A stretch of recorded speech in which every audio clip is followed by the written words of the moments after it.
الرجيم. بسم الله الرحمن الرحيم. هنا سورة التكوير يا نقول أراني كم قطع ودا سورة كجوبا نا فلمان خرادي أوجل لي كبار بي النبي من غير أكو سورة كما صلى الله عليه وسلم nanti ahmad da hadise ke bagandi ado tirmizi da hadise ke sahandi ado tabarani ado hakimu gada hadise ke tirmizi da sirondi hakimu kita kama nanti hadise ke sahantenya nanti annabi nyimmen jabi sallallahu alayhi wa sallama man ahabba an yanzura ila yawmil qiyamati ka annahu ra'yu ayni فليقرأ إذا الشمس كورت وإذا السماء انفطرت وإذا السماء انشقت ننتي فارنجا بتيغاندين دو كيسينغا كما سربي غنانيا موندا هنا القيامة كوتا هاي قويا خنغاي مخومبي القيامة كبار قوانيا خنغاي خبامبرا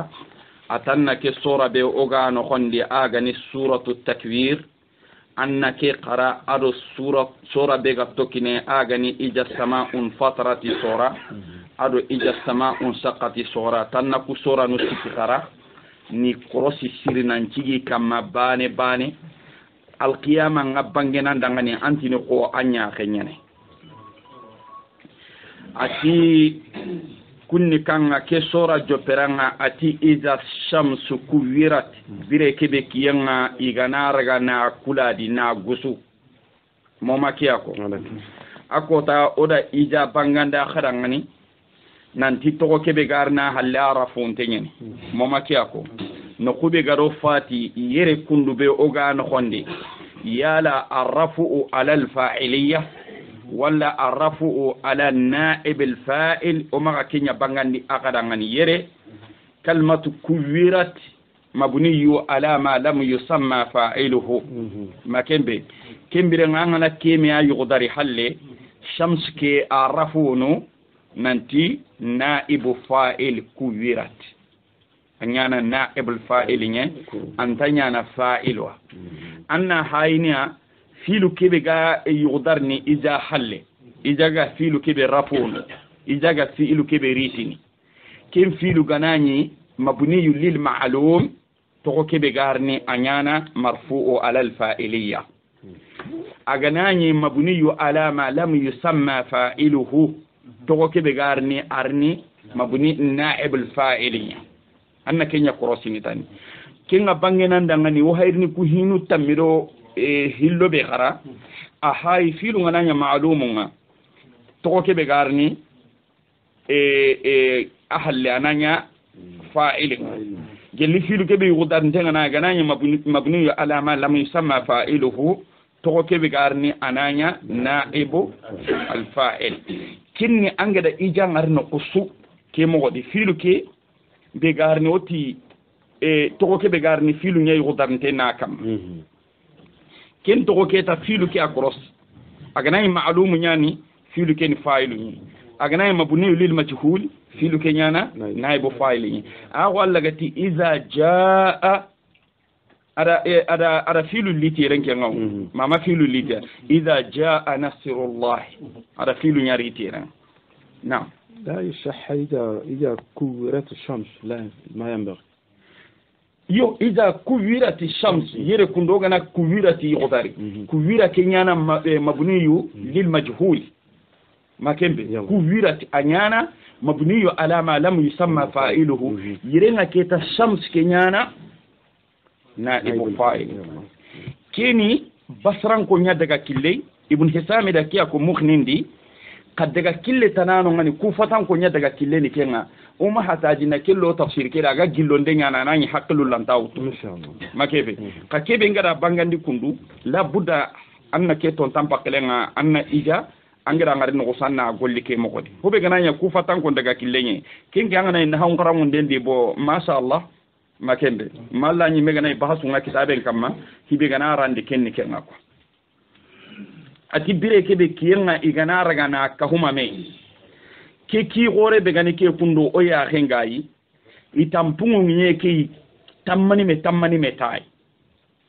nye ke dun konun tina qurayen kitana tikiye ke sababu ko tanga Allah maka subhanahu wa ta'ala ana kiye ke raga na ka huma me anda kiye ke raga na ka huma me kiye ke qurayen na daga lew daga yake na daga bitendi o ga duna ke be da su daga na bitenya da ko tan kina hadamare men kane ade iti hadamare mun kuni shikoy al aqil ya'isu fil mustaqbal wa aqallu aqla ya'isu fil hadir wal ajidu ya'isu fil madi angana hadamare mun ngari i hayi birendi anni nyini kushike hakilan tebe gidi kinna kane birenya prepare hirintendi ije munga kebedi ana hera kataga kenda barni mogombe itoranga kebedi ana hera kato iga kisne mo al aqil ya'isu fil mustaqbal kebe ga konnire hinu tammi ado hillo kusuno kane ade harmare mengan kawani al halan cirondi ku kota riyen kane amma hakkelen ngai ka hakkele kema qoro siri kembirene isa sa wakati ngati ama nani mania problème nu benu ga hadar ni sasa akenna hera kata iga baka kunya no khonde inati aqallu adada aqla amma hubi gani haqqilal lughenyi ke hibe gana dangi wakati dangi nde akenti ni na kenya bire prepare maske kenga man khawiya nya ko dunanga dangi al hala nu benu ga dangi akenti ni ko sasa hay bire ne ke mo khwati ko ngana yigonu ngari sasa o kisimanu ganyi birene mo gombede o habanu ganyi birene mo gombede anani anke na lande 2019 wadi anke tinan nan bireke mo wadi ya akhi angana kin kama ngaranda maga hankewo li annahu ya'isu fil mat ma kembe hay birene halle birenyati kumbe nu ga dangi ga da birebe nyana dangi de aka kumbe nu ga biran kam sasa kempa itini bireke ngati birenyati ay haqqilante ahaqlenga makoro siri akinga sasa be da haybirene ken biriya di sasa akinga boske be gati nimbiri halle bire ka haqlan ta qori kinna ya akim munguru hallan ko tilka ummatun qad khalat akim pa junta kuma akin dan kin be haybire ke di sasa aranta al halaidi kani bire akin qatanten akin paklen daga mayerenye hada huwa الآكل فارنتي صلى الله عليه وسلم أكيسكم أكثركم للموت ذكرى وأصدكم له استئدادا أما أكيسكم هذا أفعل تفضيل يريد حقلانتي نسربي قسم من كلنا سيري أنا سيري هذا بدأ أجا كلن دعامين يكون bada asimenga wurnu kallenya kama dalile nyeni kenga nantan kota na hakle ha haranga na yanga bunga ina bure haranga na yanga bunga isembe farinkin diga mulli mo gonde ani akiyas aqal ani ko kotonti aga ille kadi bada amo suronte nyaga nanga ngalli ho dabarni anna nyini la kharan kibare iga jemon kitana la kharan mo gonde harmare me ku hinu tamido na ato be gaire inan kawana sonda mammi sondi de inan kawana haten charlandi inan kawana ya hanji mbagandi angana hay lenki ogam mo gombe kiyeke no gondi ho angam pa junda barna ngata kanali ogari na menyi ke kompe be du kundu alhamdulillah lampake o kam ho yi ha junda bari ka hay ko tambe Allah gana ke kiyera gana bonondi uti kiyeke ga bonotani kura indiga men takano su daga na bitenyedi unyana kam mo kota hada mari min na ke sura riti hakkelenga nan tike kota na Allah maga parce que ada diga me ke jongati mania iza makembe li tahaqquq uqu'ihi o tanken karanga na gana ya karanga anga da iza ke mugutani dan kana utai nan tike nu ho ay bantam balinya ni arine adanyi birene ba arine amanyi birene ba arine wa idha an-nujumun kadarat makembe adu ko tambe sanu ngana raga nan chank sanu ko ga igana sanki intaka kiten takidanga wa idha aljibalu suyirat adu ko tambe gidunga igani terendi bakan nyen kam gidu ko alla di riti na hanga be nga hada mare mendanga gidu ko kibarendi kina hampo goren ni kanga alla gadi nyangi nyandanga ni sabatindani ko tambe gidu ku indi trendi bakangi nyanka mangi nyel lagar ni kanya ngal halati aga joppe al hala be ayile na kata ke ngal halaide kenni kanga ali ittorab parce que gidu ku gantaka kamabani antaki mo gonde makembe fatarib idha zulzilatil ardu zilzalaha makebe yirenga keta gidun daga baka kama akatum benu ga kama akota ngana kangale halati parce que nyenta ka taoni battendi sabati enta kada aga wala samaid aga wajoti no khonti wa idha al isharu utilat bire kebe nyogo ngundan tonga igani wara inati di sharo make di sharo naam makenye idi sharo al utla gani kebe sharo yenyani ni wara ama ngari igatini utlatu madrasa ngai igatini utlatu sayfi wa utlatu shita yani waqti bi qarange gantari qarange nga ware anda fam wa bi'irin mu'attala qur'ana di ado gidu kubenu sire gantaya kemiano magaire nyogo ngundanto akotanga digame ke ga yankana kotambe harmare mungi halle ko ini Allah ido hobe batte ina buru qimante kenni nyogo menya surtout ke nyogo ndambi ne be gani ke kundu ka ko to ta kada ngani dunadi lenki ndo mangi man nyogo menga abada makamo nke ma set nyogo me abada i gwa ira na nya man nyogo menga abada ke nyogo men nke ta ke magana buru qimante lenki otino na buru qimanto be no ga yonkinu bagandi ni di batte uga garna di batte uga me jambana di batte kunna buru qimanto ko tanyana alla maga hadamari mesu allini ken nabure yayi anyi me qalle andangay tanandangi qalle ngan kanari anna dangi tanan qalle ngam mani sababu ndangani bawni dunanga kinye degere be akota bada suna alla nyaagane eski i meyon kike awakisini ba ampa jonta nabure hadamari me har dunadi ko tanu ngarini kummeno hadamari mun kitana on ta taxi nya dabar makembe al hala nu ngana nya batima nu ngar wakati no benu kale hala nu men wanyana sirinta katana fofo yi meyon kenga he an ko furunga no nganta katana makembe am karti banki nu ngano anna bure ngano nga kanga kine degré yimme igoyi anya kenya ne de khandangi na yako Allah tuwana nda diga me igo ko ke dingira kama ati aga ganninda diga me ke mugay adari diga bahamonte ni ka wakati tananda diga me ke mugay walla ganda akara kitabundi asiren ati sirinya nda diga me ke kidangan nanti sirigo nyenya sarle nyenga sarle batimanga yonke babe sunti memundu no ba ake lemmenga saka ake magaida lemmenya jabati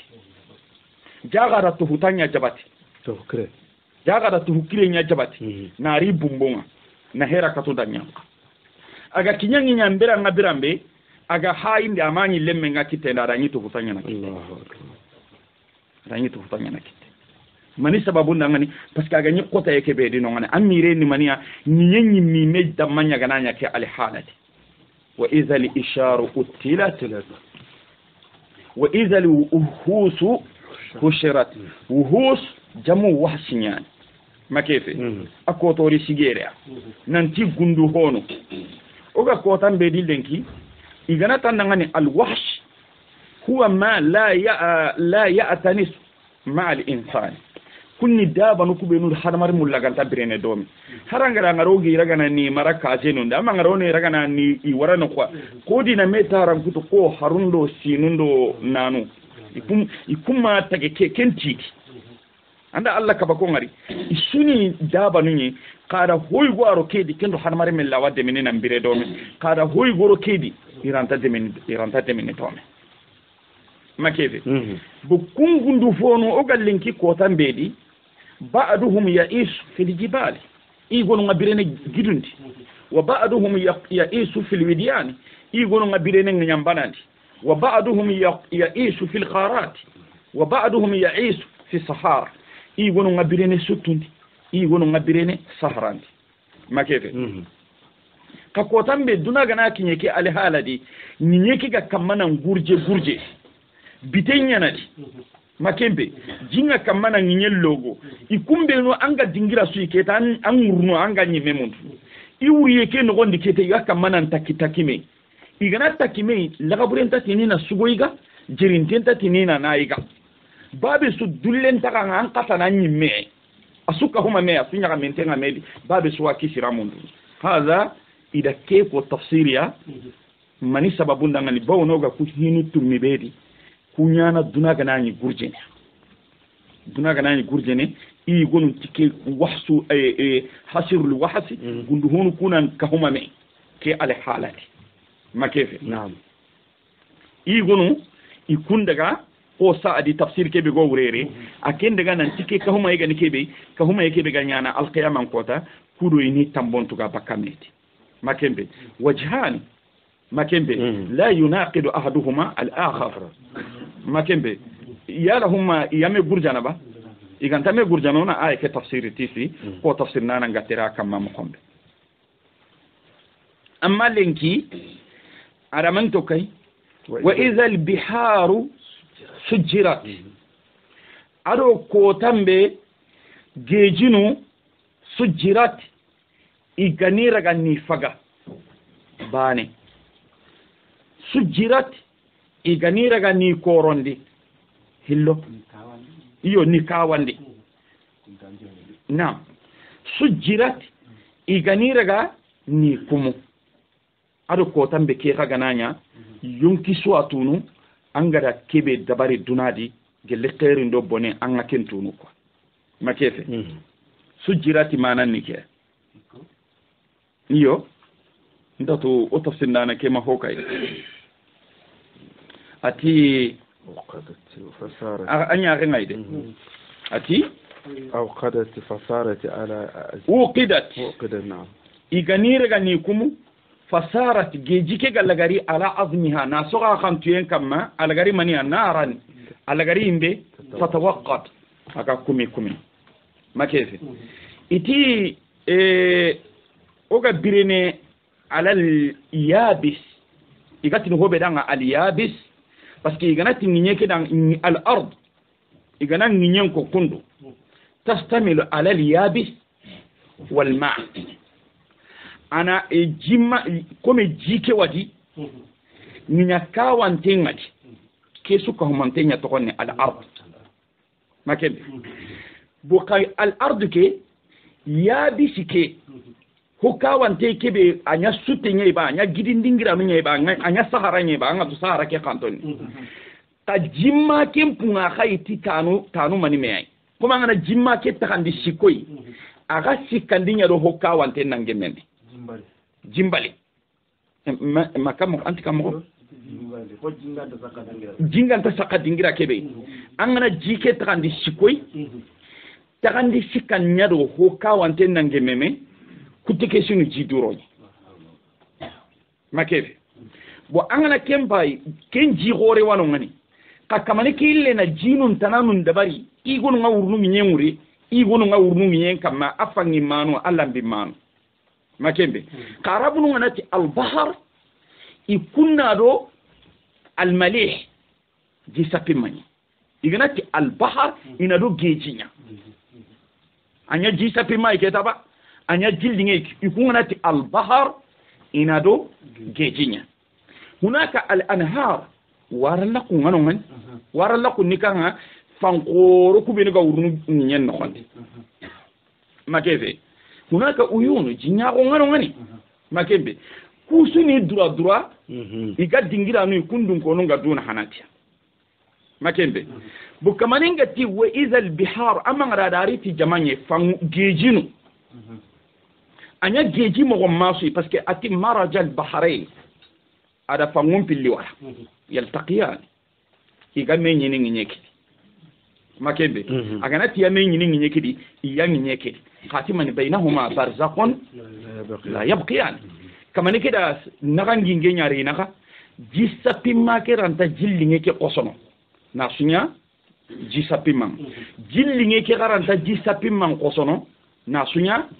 jillinge nagangi ngenyani naka igara menyi duna lolo nagangi ngenyani naka oda ken misale mbagandi kubenu ga birene ili ndi gatini hobe danga ili ma aljajr ko wala kubenu ga birene dingirai geji ko ma ka kun gambe mati jinya ndaka yore mi mati jinya ndaka yore na aka kun bay birene ili ya kamano ngani me jillinge nga khanye ni no ngan makembe jillinge na jamana ke bogo jillinge ni kayle na bogo kam mo su kam aka ga menyi jike na khanendi anya geography gumu ngam mo go kono jike ga arni kata kay mo su da aka waga birene aka jillinge ngano nga jisapi mamma ko so ko akenga ma jisapi man ko kagati sujirat igana gejunu kuraga ni faga uma ko fakke ngaba na'am asusu suru katame nagan gingi kebe ganyi do mena ka Allah da kembo si bakano ngane asuru katame bani anga nyenye ke dingira nu gonu ngalli dingira gabe nyani anga fofo ngalli no ngane anna nesi nyanyi ni no ngajika wante makanta kento ay go tintinga manga sikki de gana ay go tintinga manga jike mena hanendi kama kaje kin dingiran gabe nyana nyeke no konti kamanenda kenya mani sababu ndangani akeringa harmari munda akeringa jidu hono benu ga birene jike no konti parce que ken po be gano ngana aka wantenga na ane jimaka akote ngani ken jugana raga nan kaje na nyajinga ho ga ken karanga su yole ne jike dia asu yole ne ana fam bu ko tanga na Allah ga munda na dunan gurja ken tuan kajene na nyaji duro nga aga na yaji duro nga gejika baki mo ne mata baki mo konde kumbe ruga birene jike dia akota nga yawa to non nanti hiya parce que ken jugana raga nan kajetani comme Allah gada ji sapi make dabari mo gombe kharaga birena de amuro en da atwaye ken tu bakano ngani kharan ta birene ken dalile nyen anti khanye men to nyen geji kena raga nam pugu tay go garo ay goti bani ken ni gello gana hacari fakken gello gana hacari kumuye nya makembe kalmatu sujjirat tutlaq ala al-mali ko hak وتطلق على الفراق يوارونو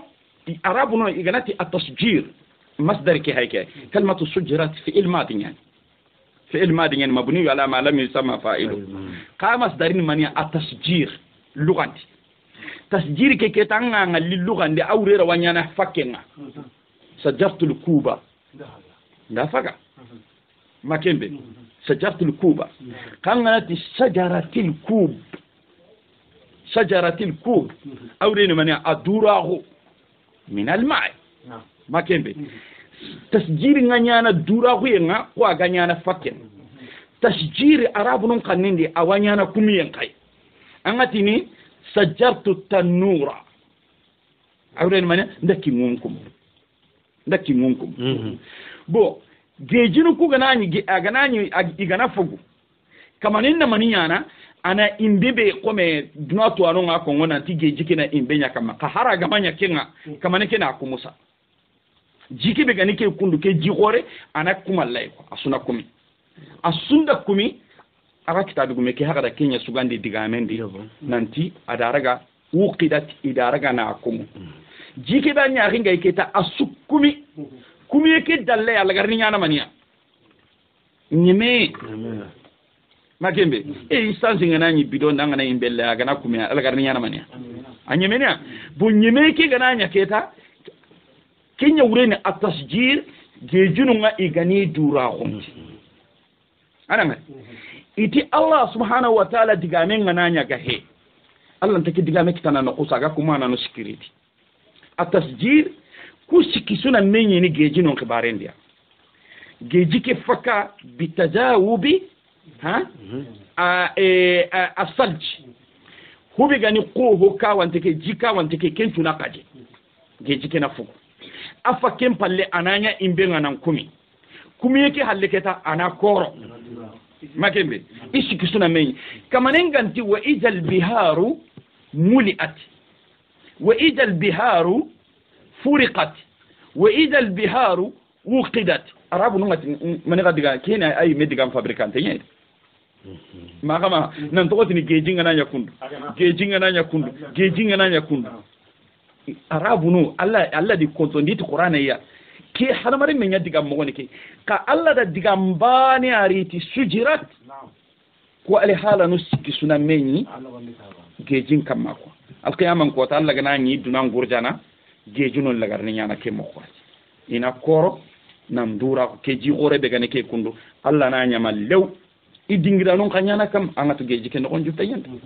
Allah geji ke no on jutta yende de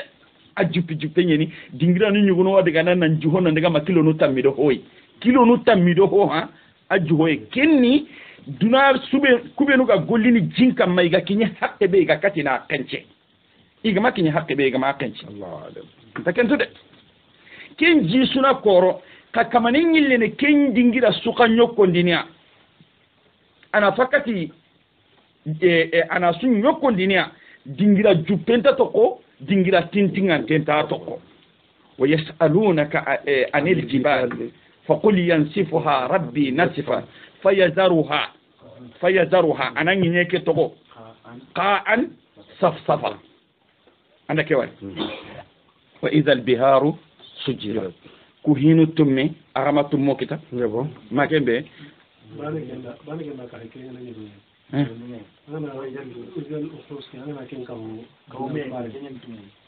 ay sujirat kan tumundi ija shamsu kuwirat wa idha an-nujumu inkadarat wa idha al-jibalu suyirat wa idha al-uhusu hushirat wa idha al-biharu وإذا الإشار أطلت يون كن دجاجين نادو تمخورني بقومي يون ده كن نقطوا إذا الشمس كورت وإذا النجوم انكدرت وإذا الجبال سيرت وإذا الإشار أطلت وإذا الوحوش حشرت وإذا البحار سجرت ثم وهي آيات تمندي كمان أغناني دونا غرجانا كهينو تمي أتي كوسنيانا تكو غنانيا كوتامبي علمت نفس ما أحضرت يمكن سواتونو أنغدا كيبه توين الآن ننتقل إلى الأحداث التي تقع بعد البعث أو عند البعث ساسا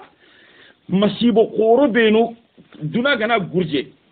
تاجي فونتاغا نين كاما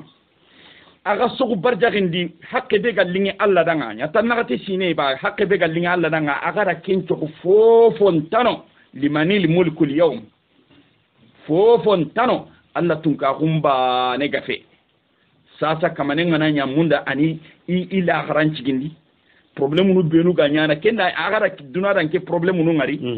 nangiri gelli hadamare melnari nginyandi nandaga wara makwali hala nu gana yana ko tambe problème sumari nginyeke daga ko kumo problème sumari daga ko kumo ke ku problème nu andaga utu bakka dunadi na dunanya mata gai agai wayle ne daga nan nyingi problème nu tananu kun kan qorak halle kallum hona hadamare men kane de huwano kane men agan kawano sondo mun kawan ati mani ati wa idha nufusu zuwizat makembe ado bire kebe yonkino nga zuwizat iganira ni sonime bani wa idha nufusu zuwizat ado bire kebe yonkino nga zuwizat iganira na nya nonu nga hillo makembe kotanga Allah maga ati an-nufus jam'u nafsin an-nufus jam'u nafsin bo an-nafsu arabun kannendi qurna tu yiga hobe konno an-nafsu ya arabun kannendi kudo nakatina ayeke parce que de digamen gabe nya ko ayeke kamma tafsir nano nda simma unga bonya ko ayeke kam kalmatu an-nafsu unatu hobe al-qur'ana ga hobe qillin nafsa لعل موكتنا آية كما دلولون النفس القرآن دي وقتنا عند النفس كو أنا دو الروح أنا دو يمكن دينغرا نيجون القرآن والنفس كنو أنا دو الروح واي دينغرا كيبي أغتي يا أيتها النفس المطمئنة أنا دو منيا ولو ترى إذ الظالمون في غمرات الموت والملائكة باسطوا أيديهم أخرجوا أنفسكم أنا دو مني أنا دو الروح ما كيف أنا دو يمكن وقت نيجونو قرآن والروح النفس كنو كان دو حرمري من يمي شخصيانيا أنا دو حرمري من يمي ما كيف أجتي ولا تقتلوا أنفسكم كما قالوا نكر أنا دو مني أنا تاني مجاتني ما كيف أنا تاني مجاتني لقد جاءكم رسول من أنفسكم يرينا نفس تدو أنجاتنا نفس تدو الروح من جنسكم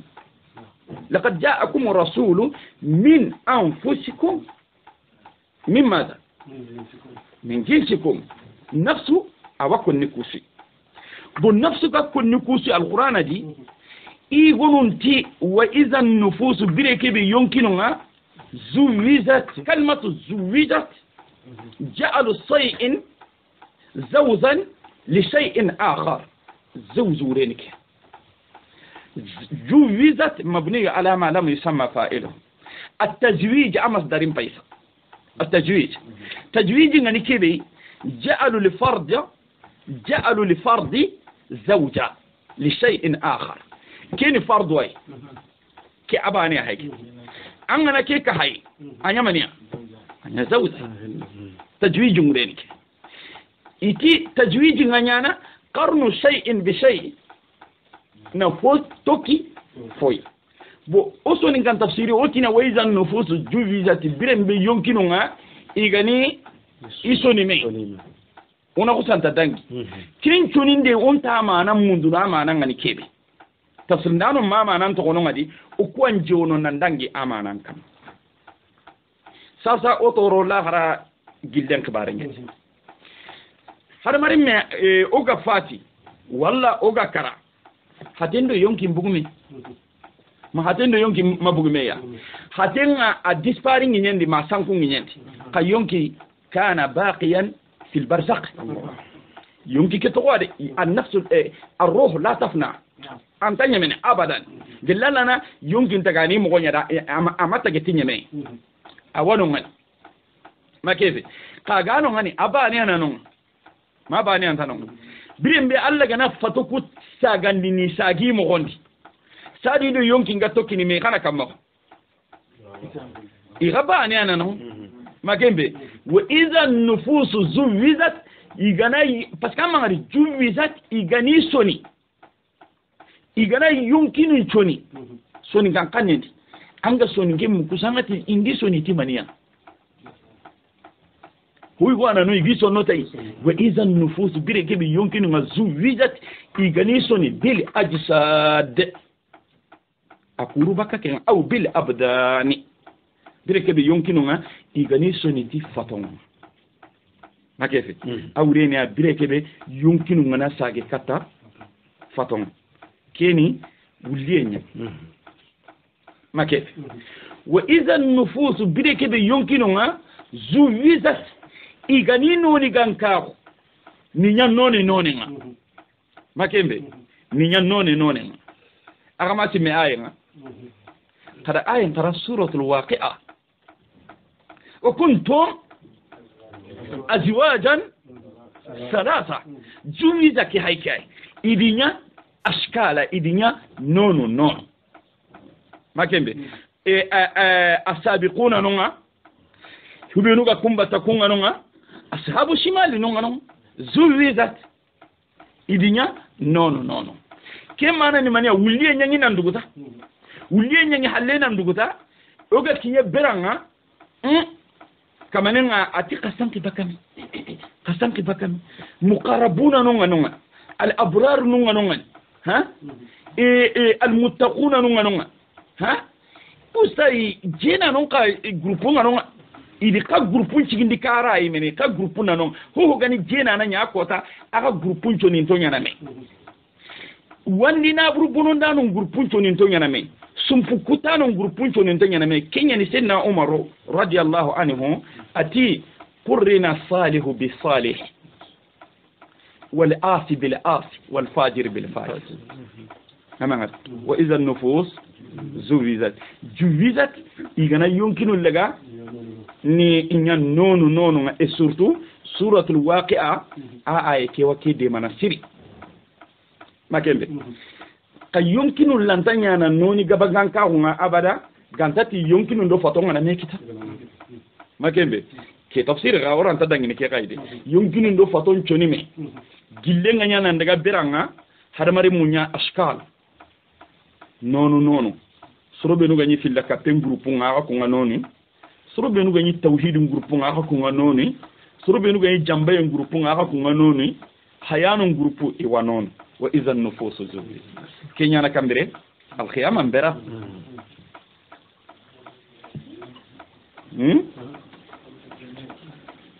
qara haqlan dogo kede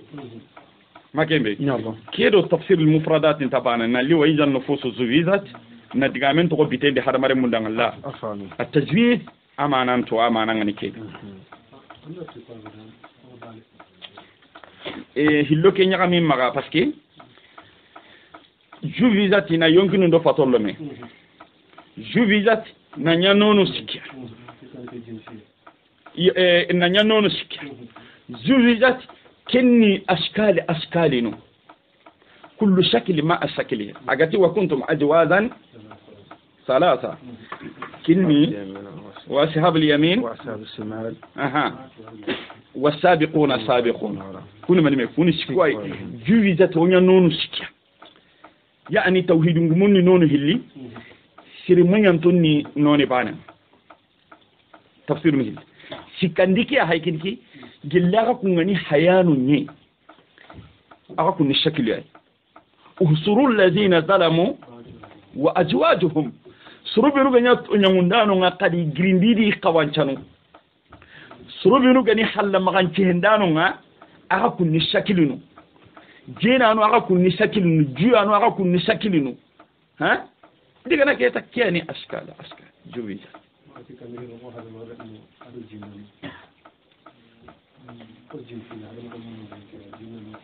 ay igati wa idha nufusu juwizat hadamare mun bane hitide aro hadamare mun do jinna nun cuwa kam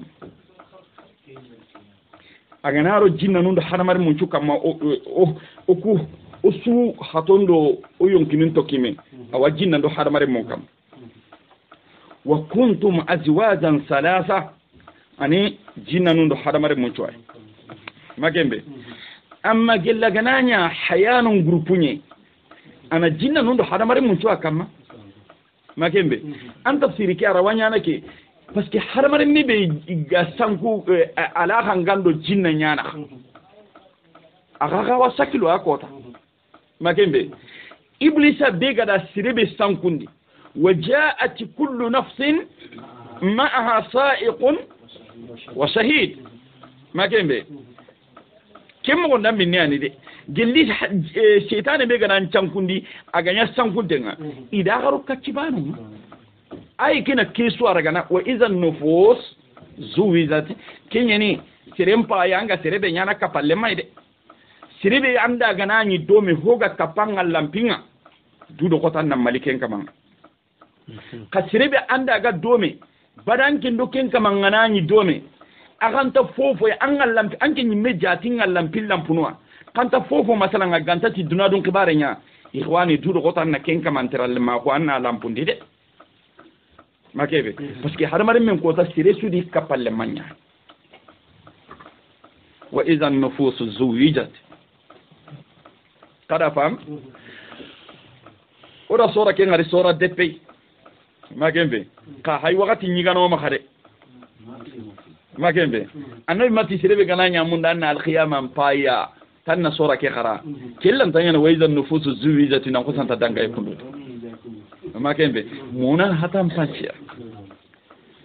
konga hobi ko nakada ta komen pay kube no bangandi na kada kundu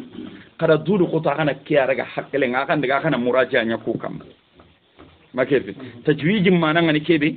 ha akhana atu an nufusu ngani kube no akhanitu wahsu ni ka huma me mananga ni kebe akhanat o giriyerenga ati wa izal mawudatu lagra sikem palle problème hillandi be ganyana igatini ahdasu yawmil qiyamah arabin kanne dina ko nokundo nanti ahdathu yawmil qiyamah al qiyamah kota ki nubenu ganyana ha ati wa izal mawudatu ado kota kebe sare ranyagari mburunto su'ilat igani tirindi bi ayyi dhanbin itida ngani anyati mani junubu kembane utilat igadi kari aro kota mbe ke gananya yonki suwatu no ken kotanga ando kebe anda kari o tafsindana ati wahiya allati kunnini lenyagaru benu kanat al jahili gan kanu ngani ha al juhala kubenu jahila hun kote ngani agana ko nokundo ade al jahili gan ko nyeni ka al juhala i jahila hun ka kote nyeni kada yere famu yere maga duguta gaide yere utan naro hari sirebe gake al hala dabarni lenki jahilun jahala jahilin yani de ka jahila hun dangin tenni sariya ndi buru نعم جهال جهلاء تفعله إنيك دبرني من دفن البنات لن يغرم برو وهن قد يرترنك إن لن يغرم برو قاناني لن يغرم كي غابرنو برامبي أحياء أبران تنيان من خير سبب أما السبب دبري إلا خشية الفقر gantati fuqara'un kannen chababu dama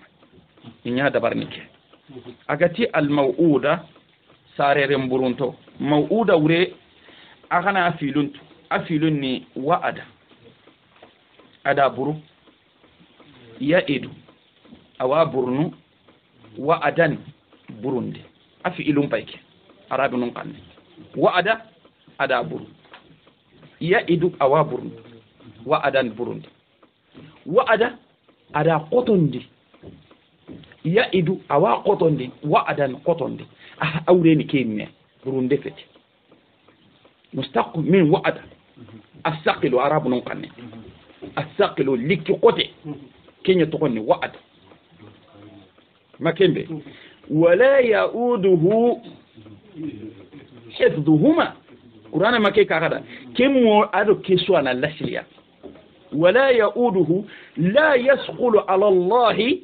حفظهما كم من دون ينتغندن كوتي الله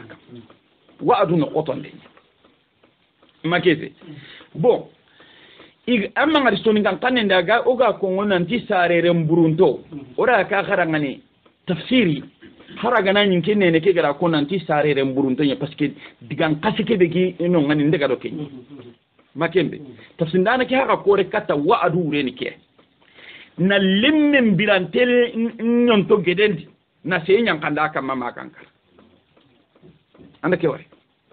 iti jahili ganko inyike golle dabarniya khara ke hay hubi ga ya hanjim bagandini hubi ga faten charlandi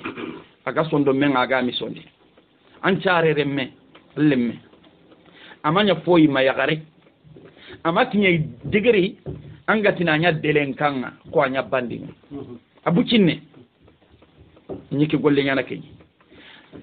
kamanenga mpaka ke digame ko alqur'ana di dingira dantanto iga alhala no be no kono ku alhalanga angatini francin kanende impossible komi ganye lemunu ku karni alhala bedi allah gananya gama sifeta alqur'ana di angatini impossible ka kamanenda ke dingira ko da ngali dingira no dantanto atilla iwi golinyangano kubenu gada golle ke dabara ati wikirndi na limine na abiran tembu ka sababu nyana kenyana makembe sababu nyanci kangalle membiran temburu tafsindano da sababu nuku ko dangane ko qur'ana gade ko dangane mo amma ngari aga tinya dabar ni khasiyata imlaq alqur'ana da ko dangane dingira yugo ati wala taqtulu awladakum min إملاق نحن نرزقكم وإياهم قد بقوم يديد سورة الأنعام ولا تقتلوا أولادكم من إملاق فقراء كن مسكينة كن مغسلي قاقا غير منكرني نكي الله ني كن أرجعنا هرقا كن يمنو يعني أخي ورجعنا قرأ نمباي فقراء كن جيدي فقراء كن ني كتاب برام بيغنا فقراء قوتين نغني إن اللي منكري كما نينغا موندا ني يحل هايندي أتي لمنكي ورجعين تانكين كماو نحن نرجوكم فلذلك نونغا جو بيتي لمنو كوي كم بيرنا أريسا وإياكم أريسا أرنا نيانا يكون داخا كنتو ورجع يكون إنبرادو كي حمينا مغاسيكي قاقي كار أغاري سورة الإسراء أتي ولا تقتلوا أولادكم خشية إملاق كما غاري منكري مسكينة غنجوتين شبابونا مسكينة غمري هلالي كان غرح كان هاي نانتي سينين قطو يتيرم ممسيرو كميمة تغي يريكي قطو نوادي نكينا كل منيانا كم أنا قصان تديك جوتي خشية أمر دي فلذلك يرين علقتي نحن نرجقهم نرجقهم وإياكم هل لو تأتي من نرجقكم وإياهم أرجع يمورو سورة الإسراء قال لك ولا تقتلوا أولادكم خشية إملاق نحن نرزقكم وإياهم نعم لا سورة الأنعام قال لك نحن نرزقكم لا نرزقهم وإياكم سورة الإسراء قال لك نحن نرزقكم وإياهم لا نرزقكم وإياهم كن كوني آية بانين نرزقهم وإياكم كن كوني آية هلاندين أنا فهم بو mani sababu ndangani alla ga jongi kunyi menu kono parce que donu ngomati jote nyanchigi ba ati kama ga joti haraka kunyi menu kalle awar jahen ninki akama limu ko kalle na doki abati sababu haikini ki agani soronyon tono igire ncharan ton kare bane maga ma fam miskina hun kannen sababunda wala miskina ko koten sababunda ngani kenya soronyu gonu nyontono inati arabunu makebe inti arabunu kadiga mekena logon ta arabunu nga makebe parce que Allah tiya wala taqtulu ada tingen ni kata soy arabunu nga nya dabar ni sheheti arabunu nga miskina ko kote nga beranga ina lemmon kari wala ka miskina ko kote nga killendi ina lemmon kari kenyi sababu ay galle mon kari bane sababu hillandi simmay bure nyanyi kollanga nan tille nyagaren care gaccenya ni makembe angana le nyagare sara aranta daga na suwa aranta daga na keshi aranta setesi kamana ngaja makembe hogan tammaga arabunu yadu hunu miskini lemme nyahunda ngani kwa garo birendi lenki soronga du hunu miskini lemme nyahunda ngani le nyagare kai to kamaga bindi bandana anka ke bi ananya maga hayben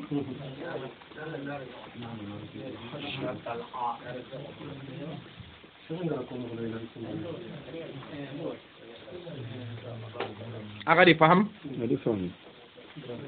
agadi faham trawale ornde gaket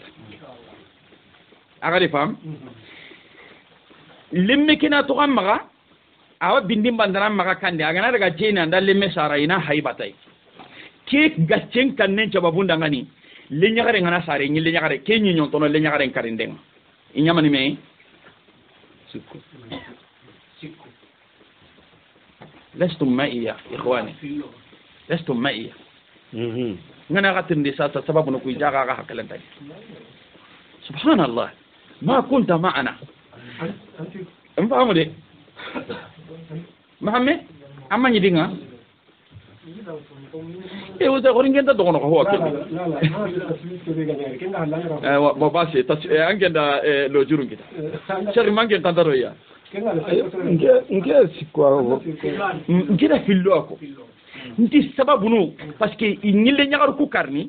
kalle nyagaru ku karinde walla inyille mun karni limmu ku karni horni sababu ntude sababu hana miskina hu imma miskina hu kote kiya beranga walla awakillendi naam indaka alhaq andi raga hillo kusini bane miskina hu kiya beranga walla dotinya kinyi nyontono galle mun karni bane walla ga lenyagare gaccen kannen cababunda ngani anki ni miskine nye yagarenda lenyagare ncara lenyagare ranta gollini aranta gajanga ha agana hoga tanke maga intadungina yakini na like mutu ke kannen cababunda ngani anyi gonu nyontono I walle men karni hillo walla ga inyi jotini parce que tempa gatinga jahili gankaru dan koma ni sire sembe gantanga sembe bane ana dan kollo nanga inyi gille ana kenu me ke kabila nda ke kabila koso inire nyagare mbuci nungu ti dina daga ini nya komonga alla nyagare kena daga nya komenga no koyko ku sababu na nyi nyonto me galle munka ande rewa ganni koy ga ko ngo arabu nu illen kallen sababun pakani koy أنا هذه الفئلة كيف قل لي بغاني كيف كندو توارثت الأمم بعضهم عن بعض دونا دون كونو إذا كيف جيكو تميمخ أما قل لكم تفسدنا نغا كونو عرابنو قل لي كيف كو عرابنو مباني مخ أقيد دونا شوتي يكون يانا كما غوغا أخرانا كتاب دي عرابنو كون يانا كما كل لندن بندقنا ساري هو بيغا مندينا دباري إيغونو wada gana gunnenti ina gumba juppen jaba ina gumba ke jaba magan jufu agana jufo iga hobe ko ngana ti sare ke dangani limine ke kin nganda wada gana otanum bugumeti jaga wanga nianga ina limine ke kare on daga otanum bugumeti agana daga agara gumba ke jaba no kumbe ana daga sigi gede ke rakke anda si gede kera kan lemme ke wa awa da batawa ayra mulagana baba manini ke anat ke hayde anda hayta nana limine ke nyonto yankana limine ndame baba akendo sen nyankande ngakam akendo sen nyankande ngakam malimine ngankara yi gono ni ke dabar ana ba yi gono do limine ke daga na immea iya kummen jabana limine ke itano nak limina bucinne lenyagare asondo memise hari iti har dore nganara ana to dore ke konkono bakay ana to dore ke konkono baka ha ben cinke nga kwa haten na magame akenta tuke kumme ga jabene sababu be dangan anda kummen kinya degere sire limine ke ganta du bagandini ana limine ke hitara na dore nyankanda kam anda ke ngari ni golle ke nyana ke mo khwati iti yagaru ñigonu iwa dabarni igana kummen jaba yi nugunta khore ina kummen jaba yi nugunta khore inda sare inda isa jalandi daga na tawu kumme ke arak lemme ngana bugi gana ñi yigo ñe ina hera katu ina qurandi lemme ngana bugi li harenya gana ñi na ko santara ñonto yankana kumme ke dina sella sondon kawan tagu ganta halle sondon kawan tagu ganta halle kwa kenya ninga ta kada ngani qur'ana gana nya gama kuko igana ti hadamare men ngakenya na Allah ta sakayo hadamare mun yike adabar jahili ganka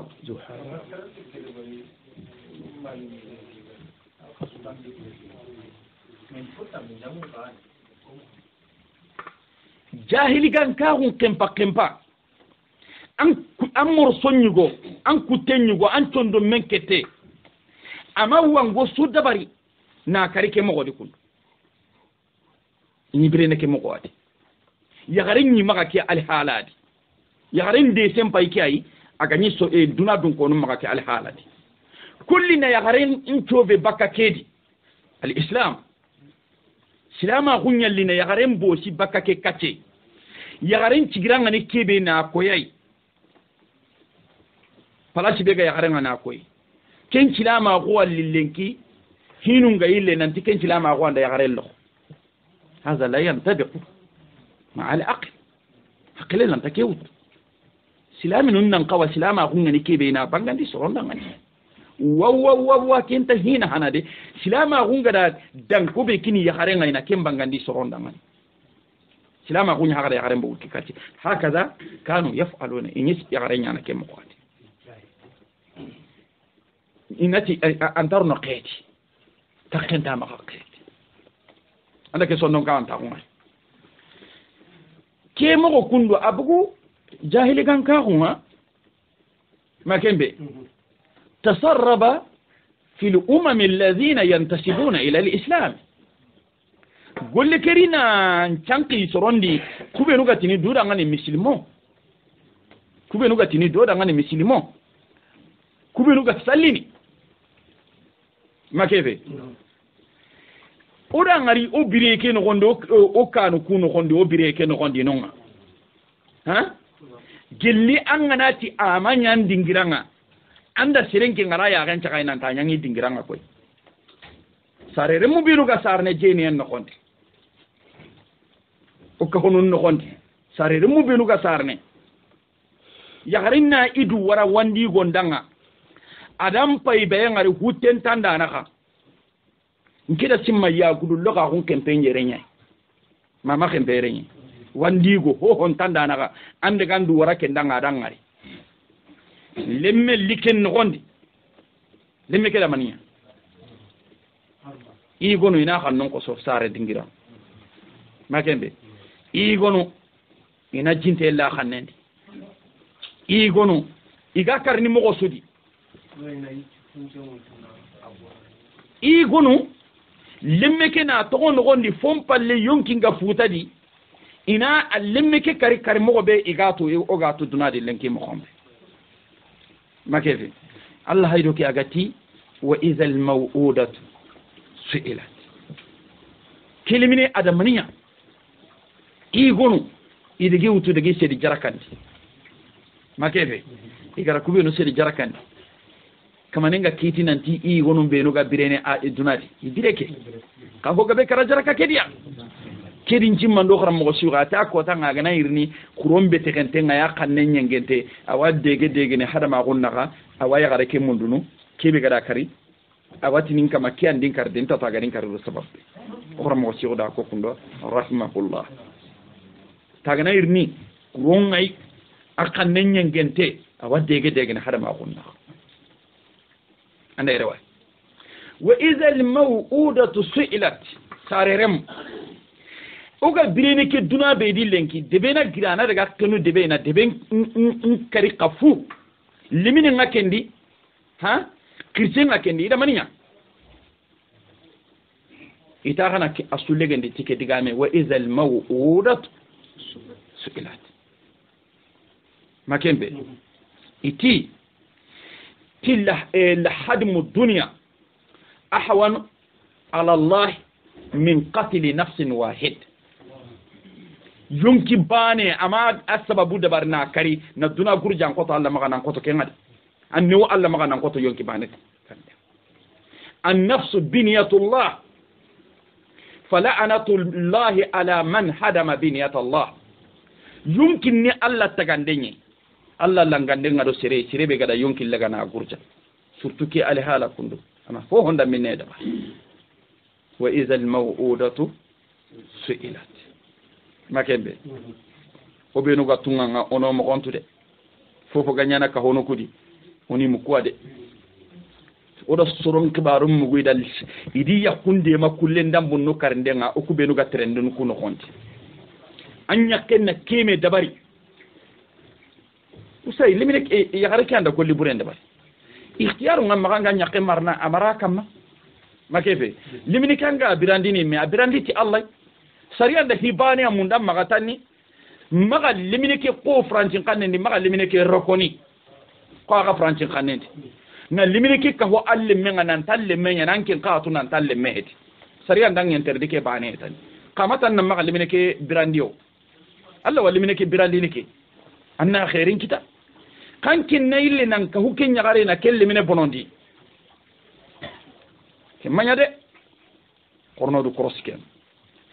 iya gun kempe ado wandi go ke ga sogwa mani ya gutana nan ke ngama moturin to nyano malli mine ke ngaran no gondi ya ora ngaran no gondi ke ikhwani ke dingira on kawa ana ko ga birene dingira ya ago sire mento immenga takinga na ga marandano nyawa responsabilité ko ni ke marandano nya responsabilité parce que limine ke yonki nga hutadi angada kari Allah ke maganda yonki nya kari sadiyan kadi palasinya koy makeve angana ando sere yarum pilli ga wareme annabi nyimmen ki yendi sallallahu alaihi wasallam bane ngara gumanya na bane katu magire men bonondi ida mani ta ima tugati kome makembe yonki nya angada bonondi ay yonki nya sariyan nan kawana chakan kamma korna ku krosi trendun no kondi korna ku krosi trendun wa idha al maw'udatu su'ilat ona ko gadi siribi gada dabari akama aroke problème no kondi an kabi gada de mana dabari an kana ke karama mutu ade makeve kuma kimbe ga jahilin tandiga men kono tanda suturi tanda ya gareke suturi yaba ande ya gareke suturi na yonkin haiba alqiyaman ko ta kiga siki amama mahkamati rabbil alamin وكذلك أنت تقوم أمام محكمة رب العالمين كي ترني نانا سيكي نغو كي بانكا سيكي نونيه دي بس كان دا ديما كل بوري نيانيني أنكين كاغمي بيغانو غاني أنغا كباري كتو أنغا كوري أنا قول لك نغو نيادي دي يغاندو مسيدو كوادا إدو سينغو غورو الله بونن كان نغو غا أندو سينغو غورو نغتر مسيدو سيبو وإذا الموءودة برمبه sareremmo su'ilat ikani tirin ogada menya alqiyama beranga kamane su'ilat mabni ala ma lam yusamma fa'ilu imma hunaka malakun yas'aluhum aw rabbul izza nafsuhu yas'aluhum imma ra malika nenya mara ani tirindi walla alla imida sareremmo ku tirindi nanti bi ayyi zambin qutilat mani junubu kemba nena nonga igadi kunkari de kamani kina kenya tinta ankin idan kariya an kara mani dabari gadan kari wa hal hunaka zambo yala wangono ngani wangon tano ngani de a iti qur'ana da digamen gusube ta watinin kama mab wango dabar de adin kari kundunya itan tasindano ndakia tanatin kama nkema wango dabar de adin kari kundunya ita au ngangonni kanga illa anni ulitu unha ganta tinni ya garenya ita ni din karti kenya ngangom pai kai de ti bari man nan nin taga ninya ya garenya ita na din karti kenya keni soro benu gadi sarere mun kari lan ti ya garunya ni inti gono nda yugummanun kari makebe yi gono nda yugummanun kari yugumma ke gawa jabindi ni ke idin kari are ti bari mandata ni inta ije ni inta mun de ini ngari hallendi akaja bunya na ke usai tikka manen ngana ke tirindi ke awreniya ankembe agara golle ke dabar nan kanundi saro khibaren billa kinyam kame ke manani nan kanundi saro khibaren billa kinyam so ilat idi tirindi bi ayyadamben anati mani junubu kemba ne ke nga qotilat igadi kari iti wangonta non iti ke tirindi de wa ko Allah subhanahu wa ta'ala agani ko mon ko humame soronta dunadi gada Isa siginde Allah cigi dingiram wa ij qala Allah ya Isa ibn Maryam a anta qulta lin nasi ittakhizuni wa ummi ilahayn magembe kamanennati Isa beranga alqiyamam bera kamanenna duna suwano ngani Isa nyanti soronda ngani nandamma nya batifonu ba kamanin bai Isa tirndi ke digame be Isa bari intenyani makembe awa qur'ani tan ayin kama nta da jabu keko ma qultu lahum illa ma amartani bi kendi kan ani ubudullah makembe mahoho kidanga ganta tanga tinna kebe kidanga ni namba ne bot bo Isa ga du qur'ani ni mo gombe kamaninga Isa batano laga na niro imbendi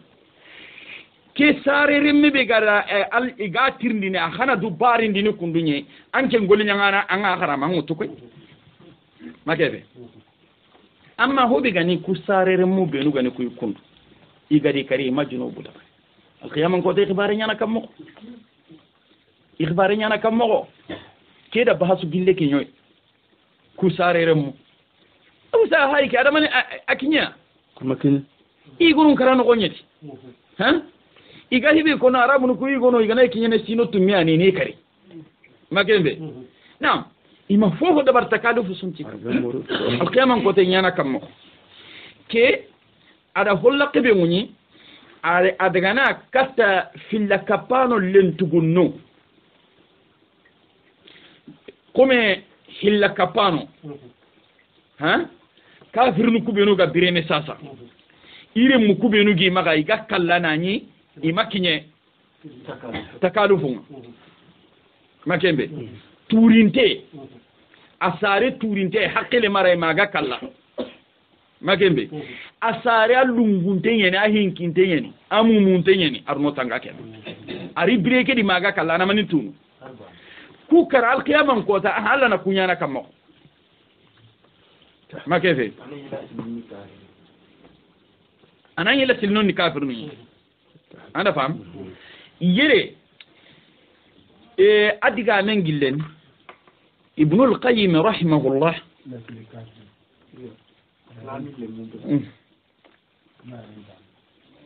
يعني كم ينقتي في اللكابانو اللمو كافر اللمو ما كان بي يقولوا الناس سلامين اللي تقول نوم بكتي سلامين اللي تقول نوم تاتي بكل منو كيتا قوم ابن القيم اتي توانو ديغامون إنيا سيكواي كو يسمون دغا سيكواي خبارين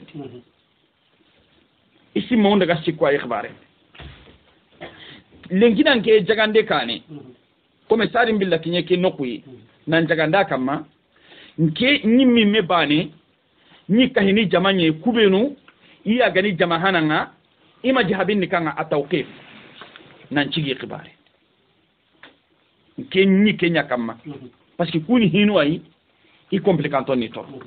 nke me bane angani nke tirni ntina woni khibaren to Allah magatan Allah na tiga kebe nyanati makeve kajagandem palle comme ngada ibn al-qayyim diga mum batu atike majhabi lampuntenyen amanga na tawqif nda barati ala lampuntenyen kenni majhabi bane anga to ko majhabi kala fukende makende parce que itongonga na hada mare me fonna dunga tongonga bo majhabi no kun nyeru kute ada hillo asandi hana nikanga onati kunda madamantu kamanen ponna cira ko ni danga ni ronde arjanna parce que majinu bo golleta ada kedigame ko na ku dalilu na kedigame dalile liti na nyilleti ni dalilu num pay nyon tondira sunti yallo de fo sunti kenni kanga nanti su rona arjanna ima de fo daba digam pillandi aga ni digam kendente ngakadi ibn kasir gada digame ke de make diga comme hagara aye ke be khara suratul isra aye ke angana daga tafsir ibn kasir akari bahasunya ke dingira kama yerenye ami bahasunya yere kam ada ke digame be nga ko ada khadema ati alqiyamah ko tabera alla ni jarabinia ke groupe dammantu alla ni jarabinia bawni tinin kama ndanga nkama annoro no minna annoro yimbe nyaade o ma junubu golle de bare ha o sarno nyanda hinu de bare o kuko ma ho de barde hujangi ma Allah kama ma hujanti ma kama nennati a ngana aga nyamar kebe aga wa de barni ba inatin kama mo shiri ngano nyamar kebe isa to wa de bar kama nennati yimbe pay ke nga jahannaba hay ke nga khadagarati shiri komi kungru punuti alla gada ulalingin ta hunta hakubenu dangani kunta jigi ta kaynya de kullo non imbekediya kalla gada aga alla tuwa hundi nanti kubenu garama jigunya ni kun kanana lo imbekedi de parce que hadamare men tagene na li duna di alla tuwa hunya kam amma gara hadisen dinanti gelanga mari da nya angar ma jiga hunda ngula lingin ta ko idi susa mamma ken kara sadi billa kar no ke dinti sa hayna ndugo kenya Allah to agunya kama ka Allah ta hada marin min mbini ma Allah ta hada marin min lono arjanna itwa ko ke be gandi ken kama ma anna agolle nya ta bai allono arjanna ken golli akamma na so Allah to agun kamma walla allono jahannaba ken golli Allah golli ka dabar den na so Allah to agun kam yirenga agani jarabi kubenu gara du hita imbeke da nyani danga morayenye tora sun tikta kubenu ga kanuna lo kamanen na tidanga aga kunyi mimi jatinya hayinga da aka nyamare aka bara kagan kinyi birekiri harunga na rikata ga aka nyana kammo iballe nan koto kende de numar fani nyawo makembe ke digame ka iti Allah ni jarabini alqiyamam beranga ti alhala ku digamu hilli to anon digan kenden tenna ku hilliaka imma iswa arjanna imma jarabinde nanya beranga kubenunda Allah nyamariyam bagandi iya khenga wula ningin ta hungi danga kubenunda kanu karama jiga hungi danga ku digamu sikki digan cikandi keke oti ibnul qayyim kenda kellam bonde ade ay to ko diga man me hillo ku diga mo ani digan kende to hara kaga nani bahasu tagan ta kama garaga bahas ne parce que diga men gilde nyani ku diga mu ko ni ani digan tahanto simma ku kutube no suga no ngai isuko ni de kasulam puntenyen makefe usa nda gato wandi de makembe oti nyirwani fillo ko oti nyirwani ati majhabin ni segwai seguke ada hillo akende ndi mani men dogo tumu kesu tuanu jeheti ade ka suddali asulam puntenya ama jarina daga kata kuma kimbire nan kenya han pakelen to kodo kui nanti unda kwa kaga ngani kwa kende tenni sada nyimme bahasum billahi nyanga na bikinye bahasu ngaketa anga yimega na kebe la banna daga do kembate ala naktafi bi hada inshallah montaken benegi maga don daga uza wodo honya ketare kama ga gorti sora ke subhanaka allahumma wa bihamdik ashhadu an la ilaha illa anta wastaghfiruka wa atubu ilaik allah ganno faham allah ganno yana golya ngana tidiga muka allah ganno warja na khalas ayo barakallahu